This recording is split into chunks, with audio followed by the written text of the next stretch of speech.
Assalamualaikum warahmatullahi wabarakatuh. Risalah 19 tentang menepati janji dan larangan mengingkarinya. Apabila iman kamu masih lemah lalu kamu berjanji, maka hendaklah kamu menepati janji itu. Jika tidak, maka keimananmu itu akan berkurang dan kepercayaanmu semakin hilang. Tetapi jika iman kamu itu telah kuat dan tertanam kokoh di dalam hati sanubarimu, lalu kamu banyak menerima firman Allah, dan Raja berkata, "Bawalah Yusuf kepadaku, agar aku memilih dia sebagai orang yang rapat padaku." Maka tatkala Raja telah bercakap-cakap dengan dia berkata, "Sesungguhnya kamu mulai hari ini menjadi seorang yang berkedudukan tinggi lagi dipercaya pada sisi kami. Maka kamu pun akan menjadi orang pilihan Tuhan, lalu kehendak, nafsu dan perbuatanmu sendiri akan hilang. Kamu harus menjadi dekat dengan Tuhan yang kedekatannya itu tidak terlihat olehmu, dan kamu terus tenggelam di hadirat ilahi. Maka jadilah kamu seperti bak yang bocor, tidak ada air yang dapat tinggal di dalam bak itu, dan jadilah kamu seperti tong kosong yang berlubang. Dengan demikian hati kamu hanya dipenuhi oleh Allah, tidak ada yang lain di dalam hatimu itu kecuali Dia, dan kamu bersih dari segala sesuatu selain Allah, sehingga Allah meridhoi kamu. Kamu dijanjikan akan mendapatkan rahmat, nikmat dan ampunannya, dan kamu merasa senang kepadanya. Kemudian kamu akan diberi suatu janji, dan apabila kamu merasa puas dengan janji itu dan tampak tanda keinginanmu padanya, maka janji itu akan ditukar dengan janji yang lebih tinggi lagi. Kamu akan diberi perasaan cukup diri, pintu ilmu akan dibukakan untuk kamu, kamu akan disinari dengan pengetahuan untuk memahami rahasia ketuhanan, dan kamu akan merasakan bertambahnya keadaan kerohanianmu.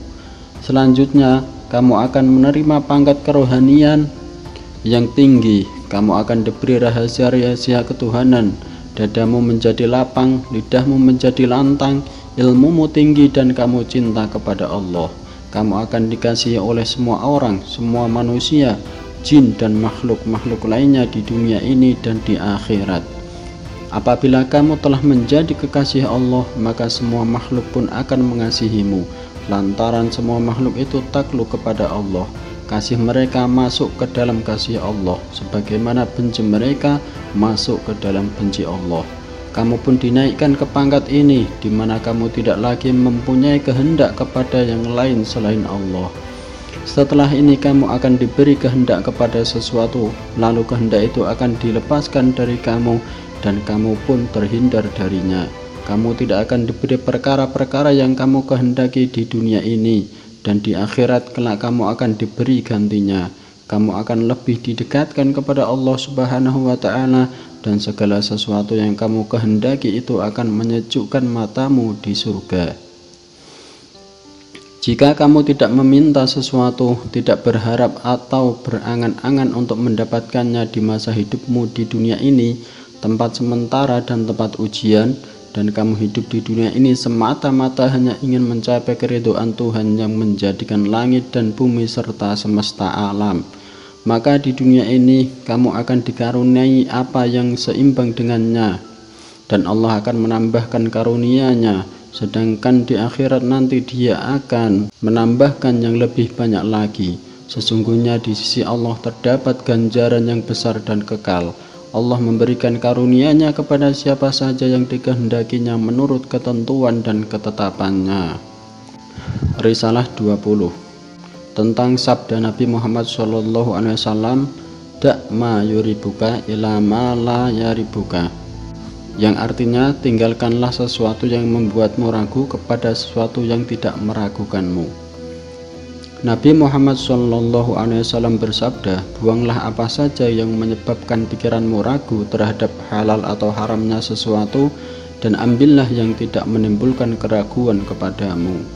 Jika hal-hal yang meragukan bercampur dengan hal-hal yang tidak meragukan, maka ambillah yang tidak meragukan itu dan buanglah yang meragukan itu.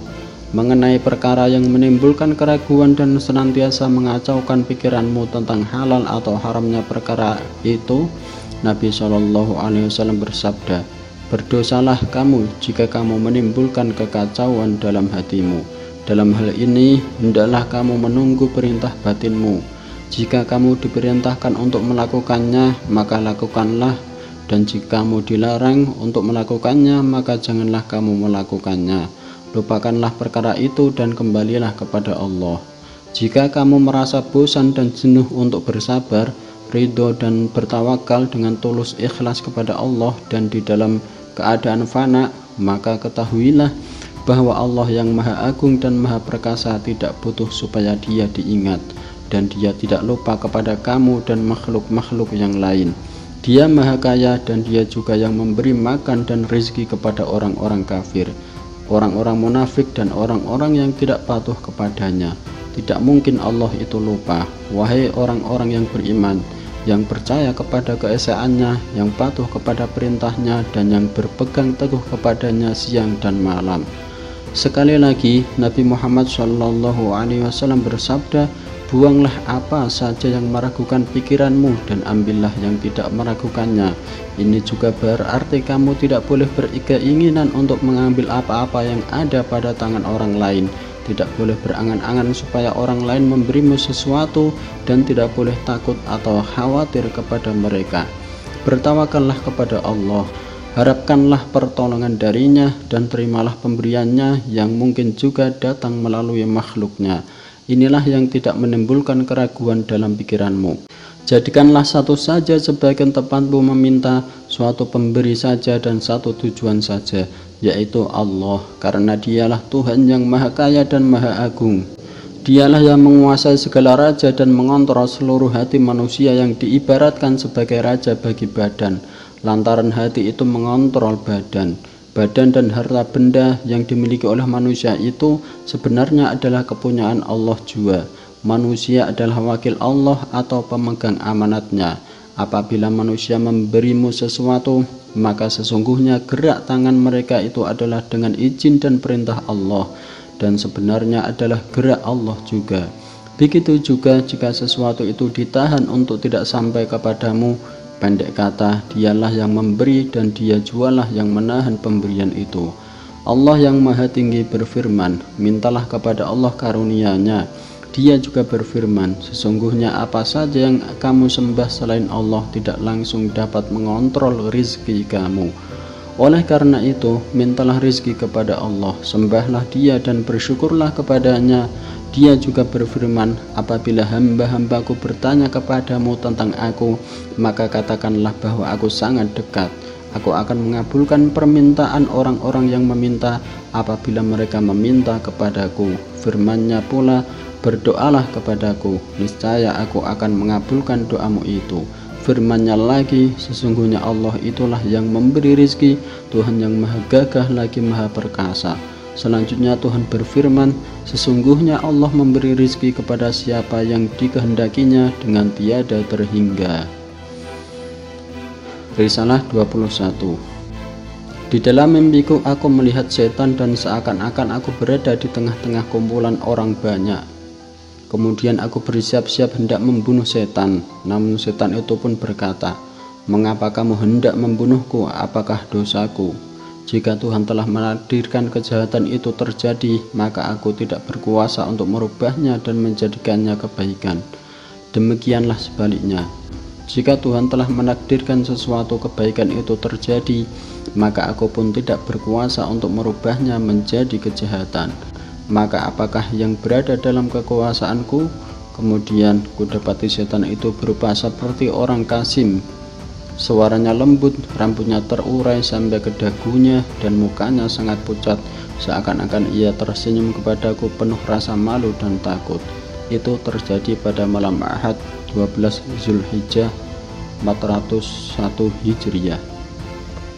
Wassalamualaikum warahmatullahi wabarakatuh.